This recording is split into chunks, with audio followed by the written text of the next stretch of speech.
Most of our dreams are not very significant.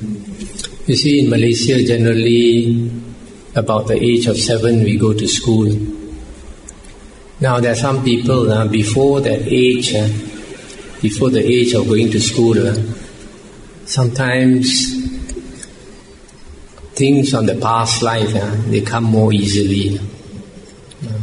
So, some people, including myself, we have certain dreams, certain sometimes convictions about yourself in the past that could be quite accurate. And then sometimes after going to school, some of those dreams that you used to have before going to school, they cease, they stop, because when we start going to school, then we make a lot of friends, and our attention is caught by many things, worldly things.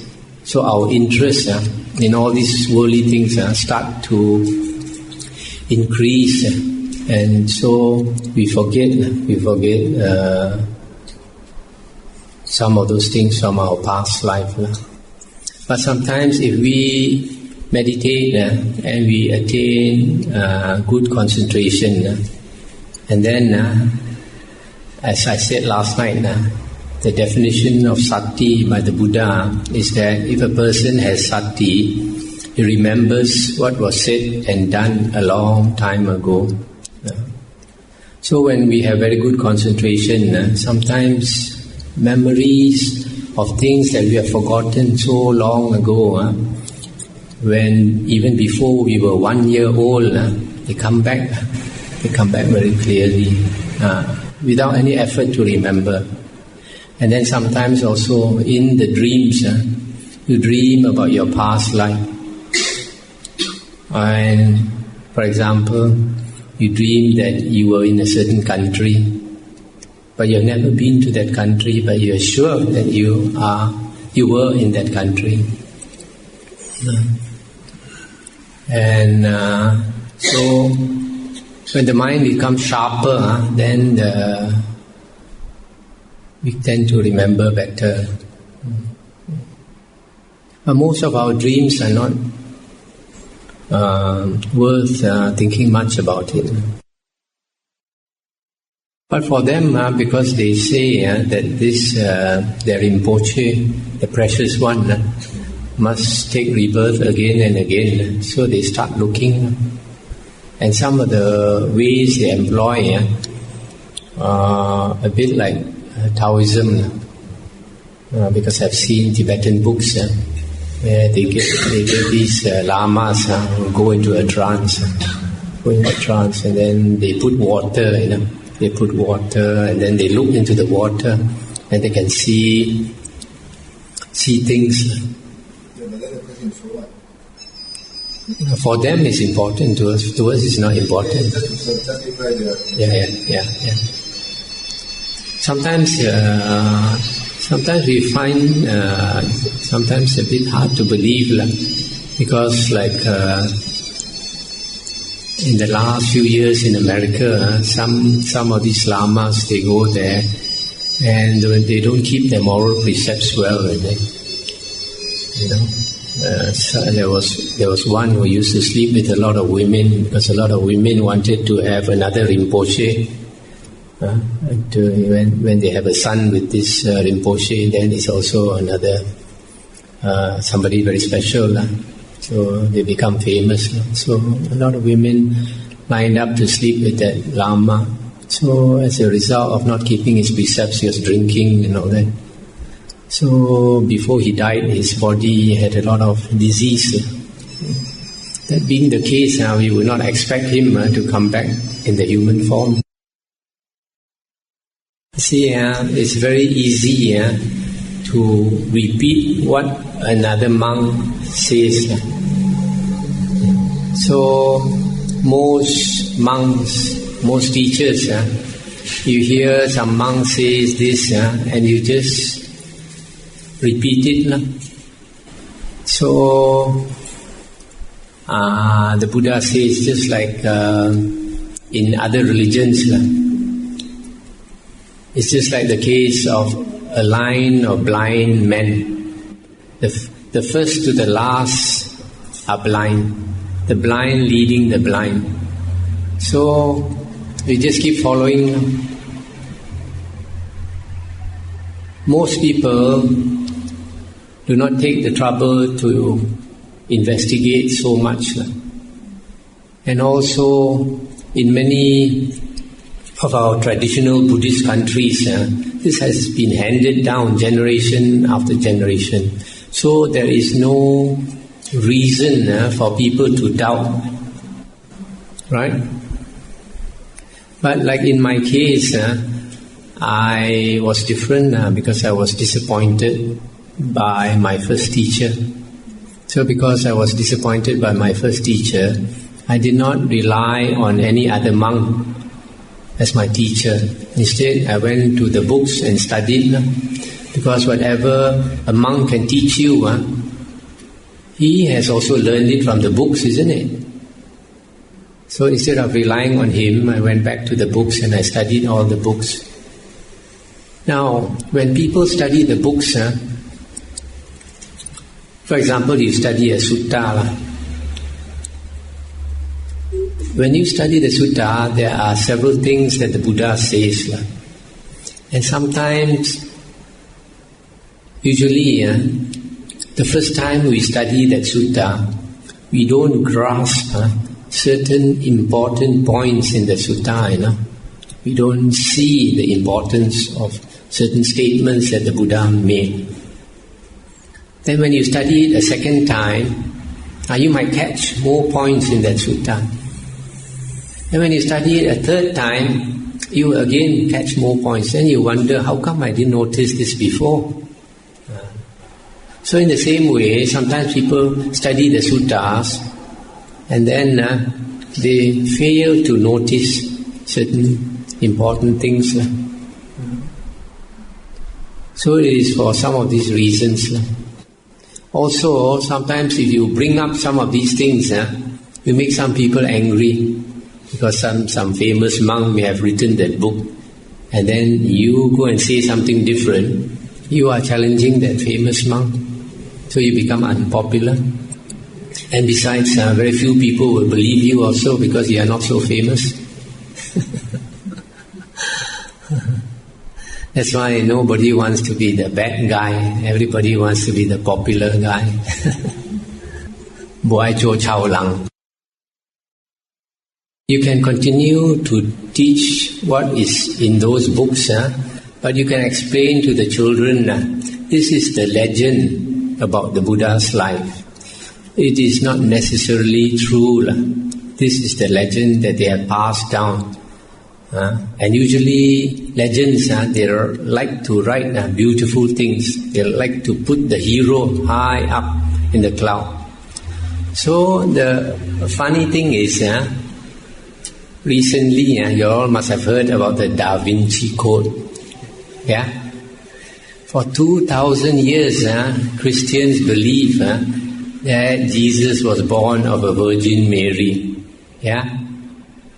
And all the good things about Jesus. Now, people start to make research and found that in the Bible it is actually stated that when Joseph married Mary, that she had already conceived. So, Joseph was not the father of Jesus. So because she had already conceived, they assume that God made her pregnant.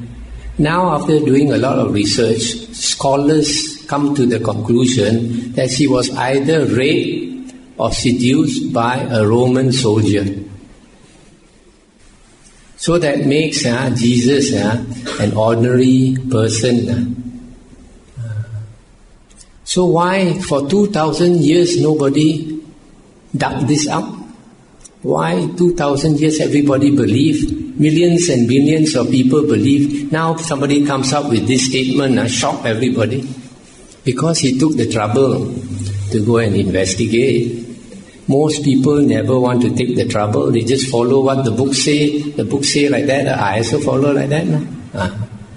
But very few people in the world will take the trouble to go and research and actually find out whether it is like that or not. So I'm one of those stupid people who go and research and find out this kind of thing and become unpopular. Now you have not come to that stage where you don't need a teacher. Now you need a teacher.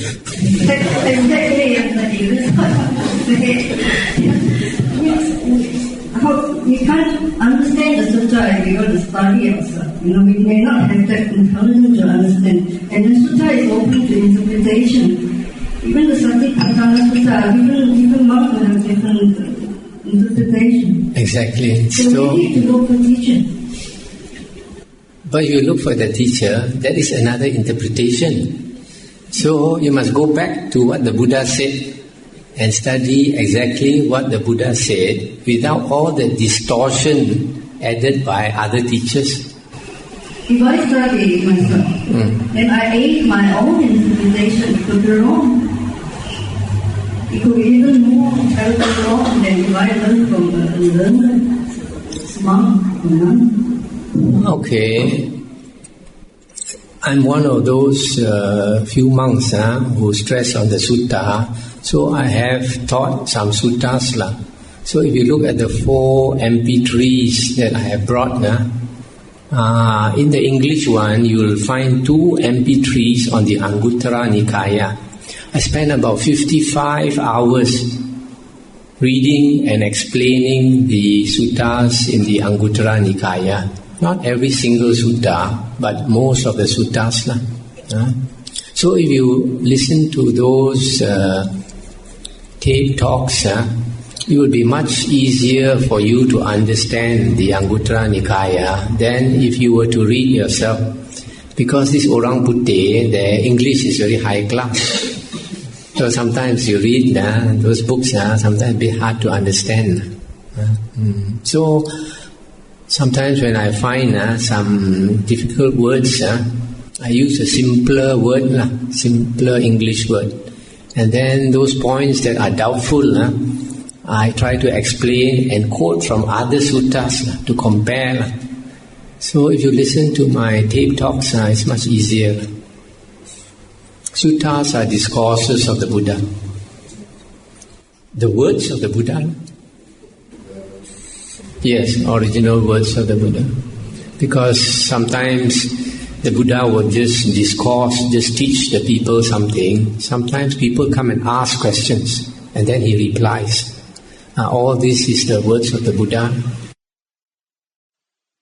Jesus was a meditator and he had at least the 4 jhanas. That's why he had some psychic powers like walking on the water. He didn't seem to have all the psychic powers like the Buddha had, but he had some of them. So he could have entered that state where his breath stopped and people thought that he was dead. And then after a few days, he wake up again. This view that rebirth takes place immediately is not a standard Theravada view. It is a view of those who follow the Abhidhamma. Those monks who follow the Abhidhamma, they say that rebirth is instantaneous. And they also say that just like one consciousness stops here, another consciousness starts somewhere else. That there is nothing that goes from here to there. Some of these ideas, if you study the suttas, you find it's not true. In the suttas, we find that the Buddha said there are 4 types of beings.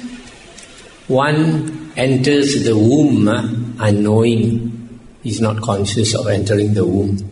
And then he stays in the womb unknowing. He doesn't know he's in the womb. And then he comes out of the womb unknowing. When he comes out also he doesn't know. That means his mind is not very clear, not very concentrated. Then there's another type a being that comes in the womb knowing, but he stays there unknowing, and then he comes out unknowing. Then there's another type that enters the womb knowing that he enters the womb. And when he's inside the womb, he also knows that he's inside the womb. But when he comes out, he's not mindful, he doesn't know, he's unknowing that he comes out. Then the third type is the best, like the Buddha. When he enters the womb, he knows. Probably he has chosen the womb to enter. When he's inside the womb also he knows. When he comes out also he knows. So that shows there is something that enters the womb. It's not that there's nothing that enters the womb. Okay, and then in the suttas, the Buddha says, if a being is to be reborn as a human being, okay, if there's going to be a human birth, 3 conditions must exist. Firstly, the mother and father must come together. Secondly, the mother must be in the right season, fertile. Thirdly, there must be this being that is waiting to enter the womb. Only with these 3 conditions that the human birth can occur. So this being which is due to be reborn in the womb, when he dies, he has an existence called an antara bhava. Antara bhava means intermediate existence. Intermediate existence. In our early suttas, a rebirth, there are 5 destinations of rebirth. Heavenly being, human being, these 2 are sugati, happy destinations of rebirth. Then there are 3 woeful destinations of rebirth, the ghost, the animal, and the hell realm. So there are only 5 destinations of rebirth. But in the Abhidhamma, they added 1 more, just like in Mahayana books. So you can know that this is a later idea. They added the Asura. It was not mentioned by the Buddha. Asuras are actually devas. Definitely devas in the Digha Nikaya is mentioned. So, if a person is due for a human rebirth, the moment he dies, he has an intermediate existence, which is not one of these 5. And the Buddha never bothered to explain this existence. He just says it is not one of these. It is just like a temporary stage, like waiting to enter the womb. So, since this being that is entering the womb must wait for the right conditions, maybe if a person dies and is due to be reborn as an animal, he also may have to wait for a chance to enter the animal womb. So these 2 have to wait, not immediate. How long he has to wait, we don't know. It depends on the conditions. But there are some people like Professor Ian Stevenson, he's a professor in America. He has funds for research on rebirth. Whenever he hears of somebody who remembers the previous life, and there is enough evidence that this is a true case, then the university will give him funds. He will fly to whether it's Burma or Thailand or anywhere to interview and find out. So another person who has written about rebirth is this Francis Story, one Englishman. And Francis Story has a book called Rebirth. And in this book there are cases of people who remember their past life. So it is mentioned there about one man who died, He said after he died, he had a body which was very small. And he came out of the body and he saw his previous corpse lying there, and then he saw the funeral, everything, and then after that he didn't know. He didn't know where to go, He didn't know where to go. So he was waiting around. One day, he saw somebody from his sister's home going to the market and coming back with the basket. So he jumped into the basket. At that time when he died, the sister was pregnant. But somehow he went back to the house and became the sister's son. So it looks like he went inside and pushed out the other being inside. How I don't know. Now in the sutta, it is also mentioned by the Buddha that if a being, his karma is so bad that he's going to die and be reborn in hell, then the Buddha said, hell beings will come up and drag him down to hell. So actually, gu thao be bin u la, ngao thao ma min na, gu thao be bin. So there is such things. And I have one supporter in Kampa. She told me a few days before the father died, he saw this gu thao be bin waiting for him at the door. So a few days after that, he passed away. So you see, this is mentioned that if you go to hell beings will come and drag you down. And it's also mentioned the human rebirth. If you're going to be reborn back into the womb, you will have an intermediate body, and you have to wait for your time to jump into the womb. So these two are mentioned clearly.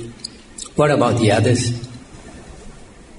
From people's experience, we have heard, like in the case of one very good Buddhist in Penang. He was dying of cancer. So the wife was looking after him. Then the wife went to market. So the wife asked the neighbors who were Christians, an old couple, to come and look after him for a short while while she went to market. And then later, after his funeral, this Christian couple related that when they were looking after him, they saw devas coming down, making offerings to him. So maybe people who are due to go to heaven, devas will come and bring you to heaven. That human rebirth, then ghosts. I've heard stories of one person. He was a very fierce woman, very, very fierce. So 2 days before she died, her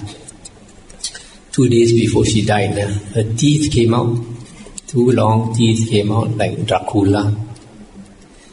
And the family was very scared. Tried to close the teeth, could not close.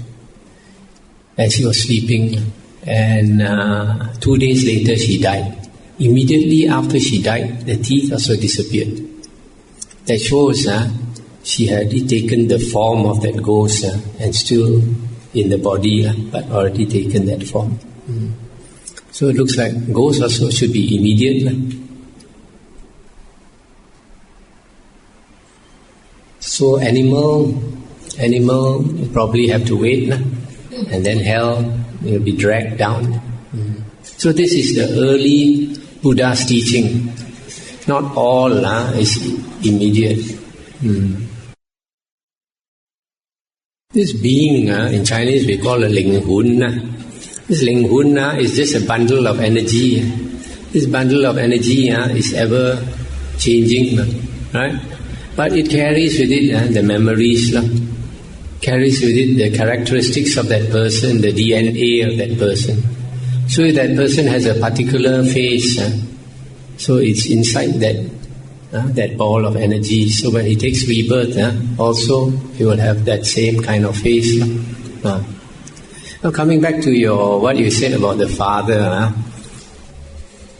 we Chinese believe that if your relative passes away, after 7 days he comes back.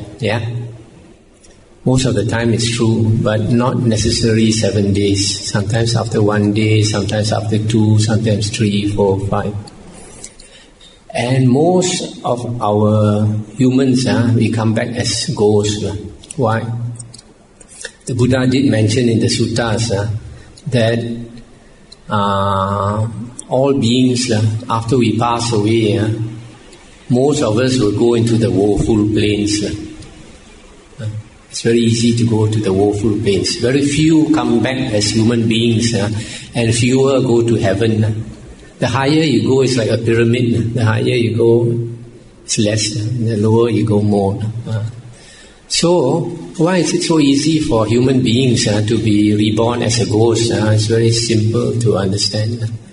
That's how I mentioned that heavenly beings and human beings are in that destination of rebirth called Sugati, happy destination of rebirth. The other three are Dukkati, from the word Dukkha, woeful destinations of rebirth. So because we are in a happy state of existence, every day that we live, we are using up our hoki, using up our good karma, our blessings. So the Buddha says heavenly beings, because of their very much blessings that they are enjoying life in the heavens.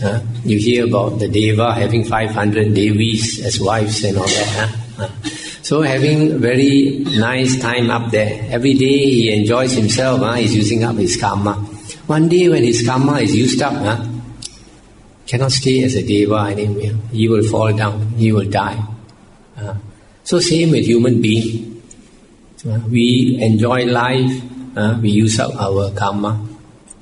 The moment we die, even though you don't do much evil, but your karma, good karma has been used up. So you must go lower down. And the next one is ghost. Ghost is not as bad as animals, So it's natural to go into the ghost realm. But if your person is very violent character, very lustful, bad-tempered, then you go into the animal realm. And then if you cheat people, kill people, and then you go to the hell realm. So like if a person dies and immediately is reborn as a ghost, that ghost usually is very attached to the body, He will stay inside the body for some time. So like you said, you talk to your father and he seemed to respond. It's not surprising if he's still inside the body, but he may have died and turned into a ghost. There is no way to find out. If you try to find out, you get cheated. But if your relative is in the ghost realm and your relative is suffering and wants your help, he or she will let you know, either through dreams or coming back to the house and walking around to let you know. Sometimes the window opens by itself, the light opens by itself, the fridge open and close and all that, just to let you know. So why do they want you to know? Because they are in a state of suffering. However much we suffer as a human being, it is very little compared to the ghost realm. Ghost realm, they have nothing to eat. Every night they must walk the streets and eat the shit, CKCR and all that, the corpses and all the dirt they have to eat. During our grandparents' time or parents' time, they had this. They didn't have these modern toilets. They have these rubber buckets containing all the shit. So sometimes people walk into the toilet and then they are doing their job and then they look down, they see a ghost there and they faint. So you see, ghosts go to such dirty places to eat all the dirty things because they have nothing better to eat. So when they are in that state, they come back. I give you there are many real case stories. About 2 years ago, my friend in Kuantan called me up. My friend in the Buddhist Society. He had just retired, so his mother passed away. And then after keeping in the house for a few days, then they buried the mother. One day after burying the mother came back and entered the sister's body and called his name. So he got shocked. No? The way the mother spoke, is the lips moving also exactly like the mother, the voice also exactly like the mother. And he told my friend, he said, I have something very important to talk to you about. And I'm very sorry, I have to borrow, mention the daughter's name. So I have to borrow her body to speak to you, but I have no choice. I know it makes her very tired, she said. She said, I have to speak now, otherwise later I have no chance to speak. And she said, she's very suffering a lot. And she comes back to the house, even her own house also she cannot enter. There's this house spirit. When you are a human being, you are the boss, you walk in and out. After you become a ghost, it's in different state already. The house spirit will block you, you cannot enter. Don't recognize maybe. So she was feeling a lot of dukkha. So my friend, being very ignorant of the Dhamma, he said, Mo Pin, Mo Pian. I said, you continue to walk. Say, where it's bright, you go. Where it's dark, you don't go. I was thinking, when you're in the ghost realm, everywhere is dark, isn't it? Where the bright place? So the mother realized that he couldn't help her, so she left. Tell you, ghost stories are very interesting, Tell you another one. Many years ago in Penang, I had one lady supporter. Actually, she's a very pleasant Thai lady, married to a Malaysian Chinese in Penang. And the husband was not a very straightforward guy. So he will bring the wife to the temple and let her do dana, and then he'll go away, and 2-3 hours later he'll come and pick her up. So he himself never wanted to go into the temple. But one day he got sick, very sick to the point where he coughed blood. Then he thought he was going to die, so he prayed to heaven for life. And he made a vow that if he lived, he would change his ways. He would not cheat people. He would come to the temple to do dana and learn the Dhamma and all that. And then he lived. So after that, he started coming and used to see me regularly and ask me a lot of questions about Dhamma. I started to teach him the Dhamma, and I was learning quite fast. And then Chinese New Year came. The sister came back from KL, went to visit the mother in the old wooden house. When she entered the house, after a short while, the ghost entered her and started calling for the brother's name. The mother got a shock and asked him who he was. And he mentioned his name. Actually, he was this man's younger brother who died 10 years ago. He also used to join bad company and drink liquor and all that. And one day he got drunk, coming back on the motorcycle. He got run over by a lorry and he died. So he called for his brother, and he told the mother, he said, he's suffering, he's very hungry, and his abdomen is in pain. Probably the lorry went over him, I still can feel the pain. So he said he wanted his brother to help him. So the mother got a shock, and the mother didn't know what to do. And the mother said, you please go back wherever you came from, you go back. So he saw that the mother could not help him, so he left. So later, this man, the brother heard, and he came to see me and told me about it. I said, you see, 10 years, your brother never looked for you. Now you learn the Dhamma, your brother comes to look for you. Why? Now got hope. Now this person learned the Dhamma, there's a chance that he can help his brother. Formerly, when he doesn't know the Dhamma, even the brother came to him also, he wouldn't know how to help the brother. So I told him, your brother needs your help. You have to do some dana and transfer the merit to him. But before you do the dana, for the next few nights, every night, you light incense and pray and tell him that you want to do dana on his behalf in a few temples, and the merit is his. That means he represents the brother to do the dana. So I told him to go to those temples where there are a few monks and offer food and offer either a piece of cloth or a robe on behalf of the brother, and every time he does that, transfer the merit. So he did that for a few days, then after that he transferred the merit, and then the brother didn't come back. So you see, it's interesting, after 10 years or so, they still keep an eye on you, waiting for the chance, and you can help them. When there's a chance, only they come back.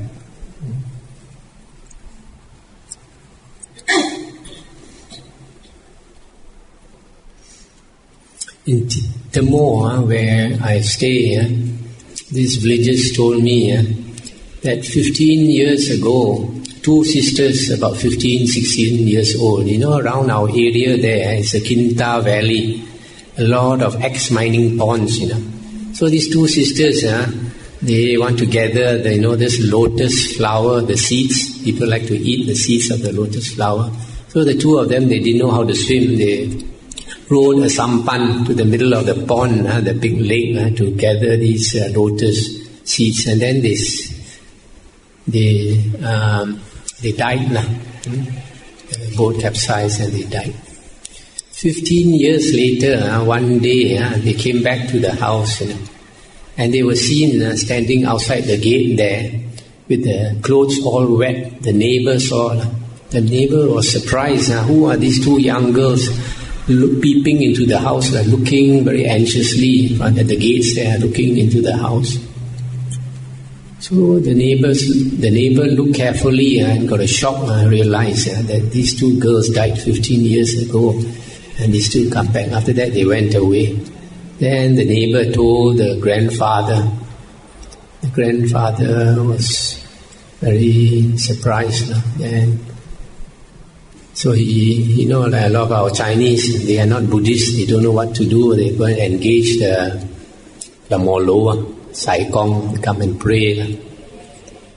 But ghosts, you pray for them, they don't want all your prayers. Just like you go to Africa, the Africans are hungry, you do chanting for them, they're happy or not? They want makan, isn't it? They want clothes, isn't it? So we should offer these two things, food and clothing.